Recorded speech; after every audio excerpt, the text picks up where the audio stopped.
થાય, સારો પાક લેવો હોય તો આ વખતે ઉત્પાદન સારું લેવાનું જ. ગમે તે થાય, મહેનત સફળ થશે. ચાલો મિત્રો, સાથે મળીને પ્રગતિ કરીએ. પૃથ્વી અમૃત મૂળના સારા વિકાસ માટે અનુકૂળ વાતાવરણ બનાવે છે અને જમીનની જીવંતતા તથા કાર્બનનું સંવર્ધન કરવામાં મદદ કરે છે.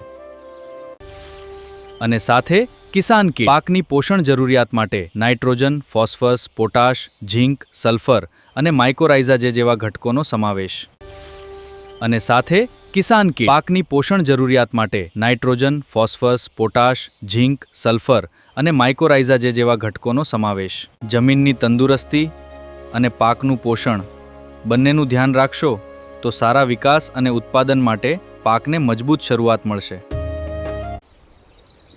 જોજો, આ વખતે ભૂલ ના થાય. પારા ચડાવતી વખતે પૃથ્વી અમૃત અને કિસાન કીટનો ઉપયોગ કરવાનું ભૂલતા નહીં.